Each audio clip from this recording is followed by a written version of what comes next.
तो फेवरेट है किसी की तो मोदी की है।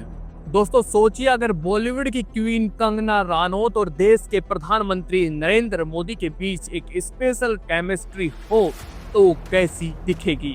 क्या ये सिर्फ एक राजनीतिक सपोर्ट है या फिर एक आइडियोलॉजिकल कनेक्शन है? आज हम खोलेंगे वो सारे किस्से, वो बयान, वो पल जो इस अजीब लेकिन दिलचस्प लव केमिस्ट्री की तस्वीर बनाते हैं।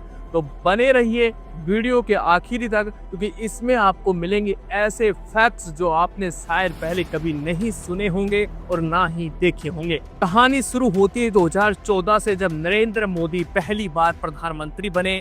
इसी दौर में कंगना रनौत बॉलीवुड में लगातार विवादित लेकिन दमदार बयानों के लिए जानी जा रही थी, और यहीं से दोनों की आइडियोलॉजिकल ट्यूनिंग धीरे धीरे सामने आने लगी।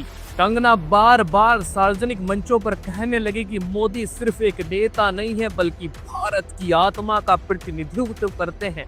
उन्होंने एक इंटरव्यू में कहा था कि मोदी जी की जीत आम भारतीयों की जीत है। 2019 में कंगना ने मोदी को लेकर एक बहुत बड़ा बयान दिया था। उन्होंने कहा था कि इतने सारे सालों में हमने पहली बार महसूस किया है कि भारत की असली संस्कृति को एक नेता मिला है, और यहीं से शुरू हुआ कंगना का एवरिल प्रशंसा सोशल मीडिया पर भी। वे अक्सर मोदी सरकार की नीतियों जैसे कि सीए, आत्मनिर्भर भारत और वोकल फॉर लोकल को खुलकर सपोर्ट करती दिखी।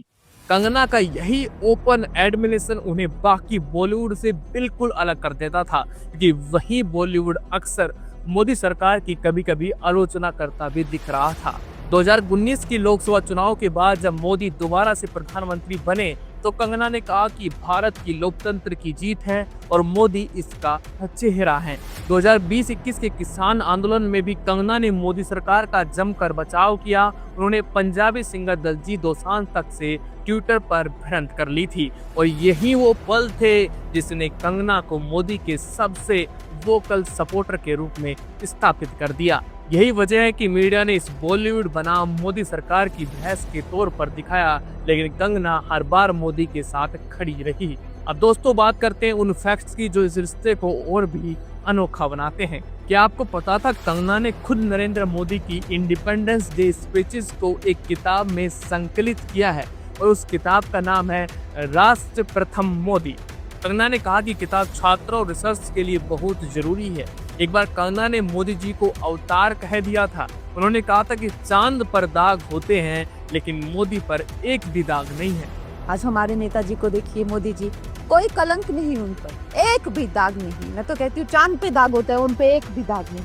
ऐसे हमारे नेताजी। सोचिए प्रशंसा किस लेवल पर है। दिलचस्प ये कि कंगना ने खुद बताया कि वो मोदी से कई बार पर्सनली मिलने की कोशिश कर चुकी है, लेकिन मिल नहीं पाई। सिर्फ 1-2 बार दूर से नमस्ते पर किया है। लेकिन उन्होंने कहा कि मुझे इस बात से शर्मिंदगी नहीं है कि मोदी सबके लिए बराबर हैं। और हाँ, लेकिन कभी कभी ये उनकी नजदीकी उल्टा असर भी डाल देती है। जैसे एक बार उन्होंने एक फेक न्यूज शेयर कर दी थी कि मोदी जी को नोबेल शांति पुरस्कार के लिए नामित किया गया है, जो कि एक फेक न्यूज थी।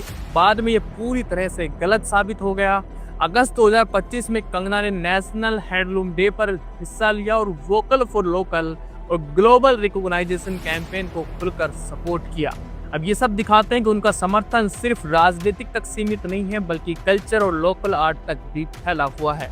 अब सवाल ये है, क्या लव केमिस्ट्री सिर्फ राजनीतिक तक सीमित है या फिर एक गहरा वैचारिक रिश्ता है, जहां एक अभिनेत्री अपने प्रधानमंत्री को सिर्फ एक नेता नहीं बल्कि राष्ट्र का चेहरा मानती है। और यही नहीं, बीजेपी के बड़े नेता सुब्रमण्यम स्वामी ने भी कहा है कि मोदी और कंगना का रिलेशन है।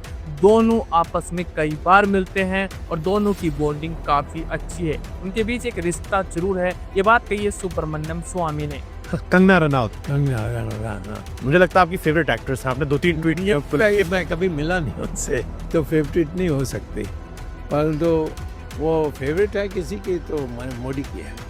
मोदी को हम सब लोगों ने प्रधानमंत्री बनाने में मेरी कई चीज़ें मैं कह सकता हूँ से इसकी बदनाम होगी, अंत में नहीं कहता। बाकी आपको क्या लगता है मुझे कमेंट बॉक्स में जरूर बताइएगा। ये केमिस्ट्री भारत की राजनीति में एक नया कल्चर सेट कर रही है या फिर ये सिर्फ एक तरफा प्रशंसा है और कुछ भी नहीं।